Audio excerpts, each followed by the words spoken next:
When I saw the bright orange eviction notice nailed to my cabin door, I laughed, out loud. Not the kind of laugh that comes from joy, but the kind that comes from disbelief. I stood there, the morning fog rolling off the lake, coffee steaming in my hand, as I read the words again. Per Section 4B of the Lakeside Estates HOA Agreement, unauthorized occupancy must cease immediately. Unauthorized occupancy. On my land. You see, I'm Noah Bradley, a quiet, middle-aged guy who's spent most of his life tucked away in this same little cabin by the water. My father built it back in the late 70s, before the shiny million-dollar homes crept up around the shoreline like weeds. Back then, this lake was peaceful. It was a place where people fished at sunrise, kids swam until their fingers wrinkled, and no one cared about the aesthetic harmony of mailbox colors. But then came the HOA. A group of developers bought the land around the lake, paved the forest trails, and sold parcels to anyone who could afford the inflated dream of lakefront luxury. They called it Lakeside Estates. They built iron gates, manicured lawns, and a community clubhouse that looked like a museum. And in the middle of it all, like a scar they couldn't cover up, was my little wooden cabin. At first, they left me alone. I kept to myself, fixed boats, and maintained the small dock that's been there longer than their fancy houses. But the moment they formed their HOA, everything changed. Letters started appearing in my mailbox. Complaints about my unapproved structure, my non-conforming dock, and my unauthorized presence. The final straw came when she showed up. Her name was Karen Douglas, president of the Lakeside Estates HOA. Tall, sharp, and smug as a knife's edge. She showed up in her spotless white SUV, sunglasses perched high on her head, clipboard in hand. Mr. Bradley, she began, stepping out like she owned the ground she walked on. This property falls within Lakeside jurisdiction. You're not compliant with community regulations. I looked at her, half amused, half curious. I'm not part of your community, ma'am. This cabin's been here long before you folks built your playground. She smirked. Oh, we'll see about that. And she did. Over the next few months, they tried everything, mailed fines, cut my power, even blocked off the private road that led to my cabin. I had to park half a mile away and walk through the trees just to get home. But I didn't complain. Because while they thought I was just some old hermit clinging to a shack, I knew something they didn't.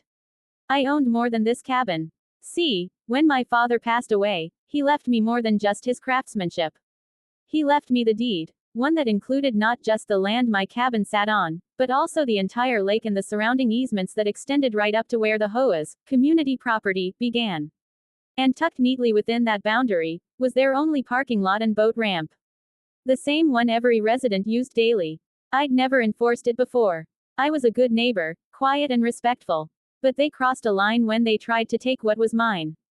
The eviction notice was my breaking point. I called my lawyer, an old friend named Mason who'd helped my dad years ago. He chuckled when I told him what happened. They're evicting you, from your own land. Yep, I said. And I think it's time we remind them who really owns the lake. Within a week, Mason filed the paperwork. The HOA received a cease and desist order for trespassing and unlawful interference with private property. I installed a gate at the parking lot entrance and put up a sign that read, "Greater than private property, access by permission only."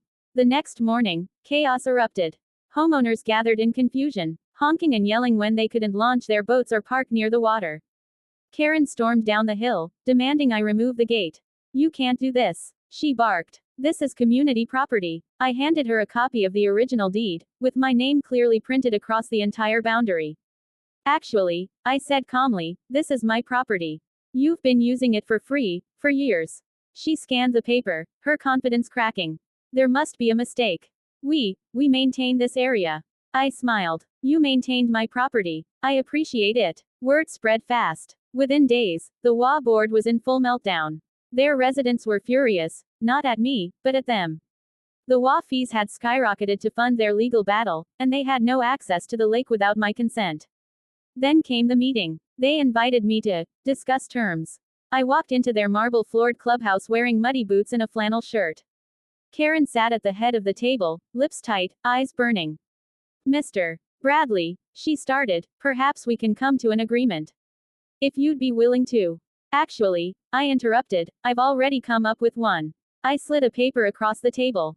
My proposal was simple. They would acknowledge my property boundaries. They would drop all claims and actions against me. And in exchange, I'd grant limited access to the parking lot and boat ramp, for a small leasing fee, payable to the Bradley Family Trust. Karen's face went pale. You're charging us? I leaned back. Think of it as dues, for using my land. The vote was unanimous. They had no choice. Within months, the tension faded. They paid the fee annually, and the lake remained peaceful once more. I even fixed up the old dock, letting neighborhood kids fish there in the evenings, just like the old days. But Karen, she resigned not long after. Couldn't stand the humiliation, I suppose. Now, every morning I sit on my porch, watching the sunlight ripple across my lake, and I smile. Because some people think power comes from money or authority. But real power, the kind that lasts, comes from knowing who you are, standing your ground, and never letting anyone take what's yours. The HOA tried to evict me from my cabin. But in the end, they learned a simple truth. You can't evict the man who owns the lake you swim in, and the parking lot you drive on to get there.